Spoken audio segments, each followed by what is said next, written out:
Hey everybody, how's it going? I'm over here at Kimmy's house with the plants and Indy and Benjo. Um, and I just wanted to make a quick comment. Um, I was thinking I just saw on Twitter about Joe Rogan, the Joe Rogan podcast. Should I be more specific and say the Joe Rogan podcast? Um, apparently, the vice president, which I think is a little funny, um, considering comfort level. She said she can definitely be on the Joe Rogan podcast and be interviewed on the Joe Rogan podcast. Um, Even after the discussion with Gretchen, what's her, how do you say her last name? Gretchen Whitmire. After the discussion they had at a bar a couple days ago about their issue with young male voters.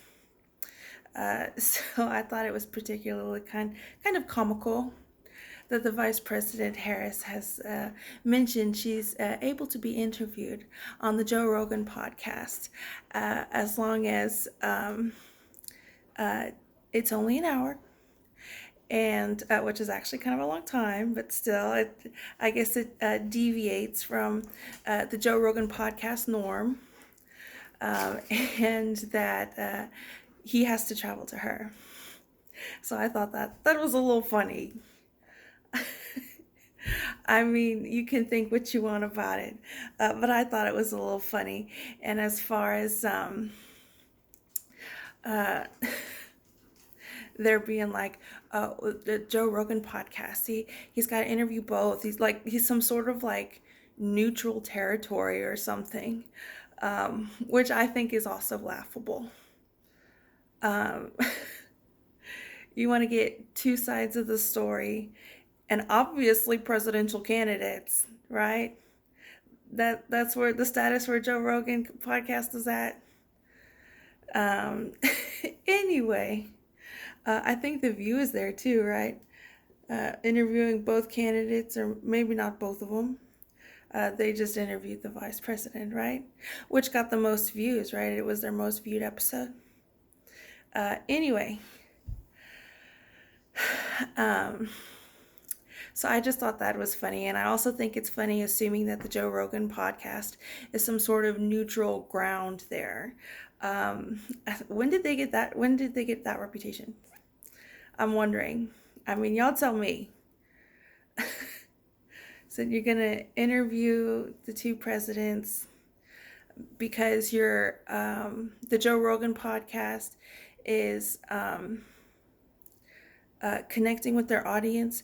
As far as Mark Cuban standards, I guess the Joe Rogan podcast is obligated, and as are the two presidential candidates obligated to participate in this function that is the Joe Rogan podcast. Anyway, I'm just saying, I think it's a little funny. One, that she said she'd be on the Joe Rogan podcast, but if he's got to go to her and it can only be an hour. So well, that's funny. Okay, I don't care what you say. That's funny. And two, this whole idea of the Joe Rogan podcast being neutral. I know in the past, the Joe Rogan podcast has not been completely in disagreement with Kamala Harris, right? Hasn't always said the worst things about her, as fellow Republicans, other Republicans have. So I think that's very interesting. Which I guess could go with the argument of him being neutral, which, um, I don't know. I just, from my perspective, that's kind of like, since when? Let me know since when, because it's October 2024. And another thing I want to throw in there is celebrity endorsements. Um, if you're wondering, I don't have any problems with them. Um, I think it's very interesting. Hollywood has a lot of money.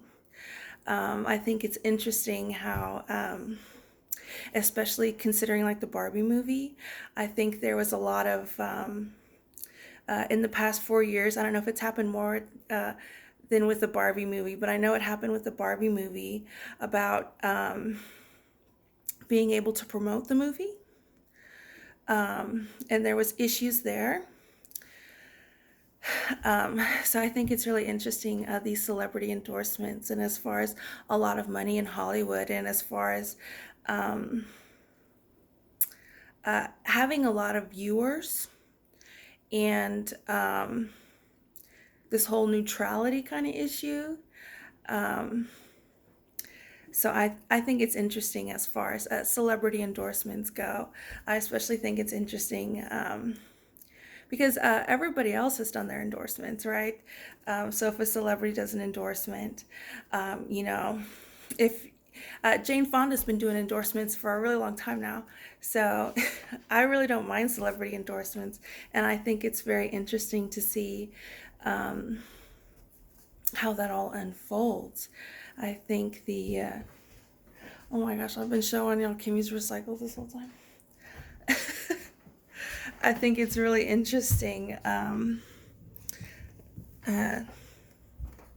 to see what moves people are making. Um, and as far as being a celebrity and stuff like that, I mean, I don't mind it. You endorse a candidate. That's fine. Why should they not be able to endorse a candidate? Because they're rich? Does that mean the Joe Rogan podcast can't endorse a candidate? That's why he's doing that? Anyway, so that's my 2 cents on that. Um, I just thought it's kind of funny, this whole um, importance of the Joe Rogan podcast. I mean, that might just be like what I'm seeing. It might not be like the importance in the public square. Um, and also I think it's interesting how a lot of newspapers and political news outlets have refused to endorse a candidate. I think that's very interesting, considering that um, a lot of the population has voted in the last presidential candidate, and I think this year, in 2020 and in now 2024, and how a lot of the times people are voting, there's a lot of independent voters, voters who don't participate because for whatever reason they don't believe in the system, all that. They don't like the two choices that they have. So I think that's very interesting, those two kind of contrast, those two kind of voices. Anyway, so yeah, I guess I just wanted to share that. And how when he tweets, I'm like, oh my God, does he talk like that? I sincerely hope he's giving off this kind of like genuine kind of side. And to me, uh, it just looks rather, just what are you doing? What's happening right now? Anyway, so I guess I'll talk to y'all later. I think I covered everything that I wanted to cover. I got my Golden Eagle Dutch Bros, and they had a little whipped cream and a dog treat for Banjo, because I had Banjo with me. Indy had some. So anyway, I just thought it was funny about the Joe Rogan podcast. And then they said JD Vance is gonna be on the Joe Rogan podcast. So there's that. But anyway, and the celebrity endorsements, I think it's very interesting. Usually in the past, celebrities have been Democrats and stuff like that. And, as far as everything that's going on with me, y'all know better than me. But I made this MAGA hat, I think, in 2020. Anyway. Yeah, so as far as celebrity endorsements, I think that's very interesting. And I certainly don't mind any of them. In case you're wondering, I just think it's interesting to see what's happening and what's going on.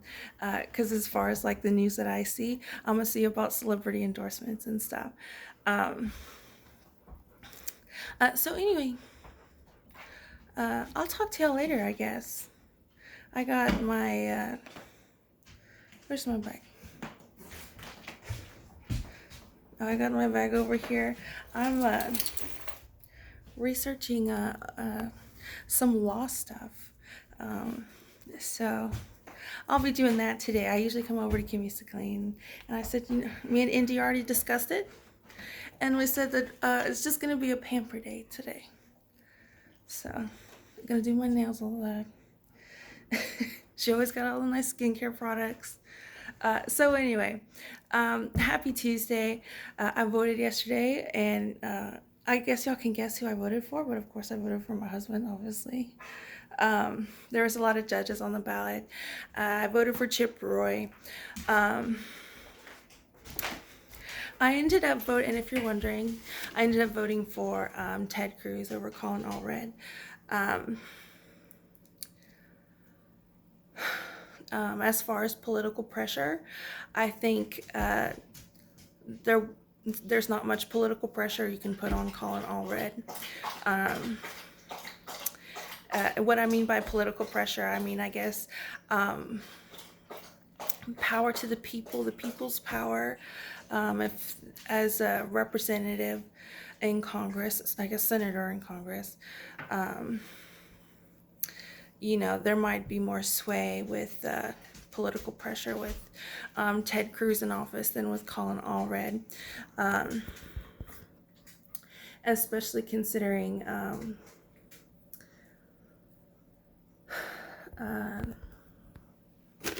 I don't know, especially considering a lot.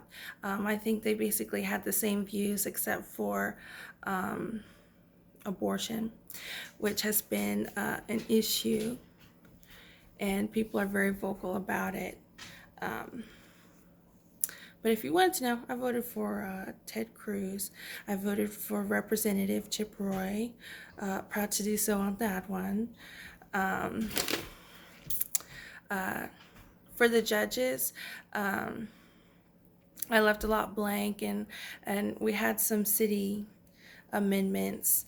I voted no for a lot of them. There was a raise. There was one that was like the ethics ability to change the amendment or make an amendment for funding some sort of ethics complaint or ethics committee or group that like investigates fraud and stuff. And I said, I'm really not going to do that right now. That doesn't make sense to me to do that right now. So you're gonna get you're the funding that you're already set. If you want my thought process on that one was, I'm not gonna vote to pay you more money if one, the same group that's causing a lot of chaos is in cahoots and is the same group as the ones who are going to calm that chaos down, figure things out. So why should I pay you more money for that when I don't see any change or difference of what's going on? You want to cause problems so you can fix them? And then you want to get paid more money for that? No. Was my vote against. So yeah, that was my voting process. But anyway, I guess I'll let y'all enjoy y'all's Tuesday. I'll talk to y'all later. And yeah, y'all have a good one.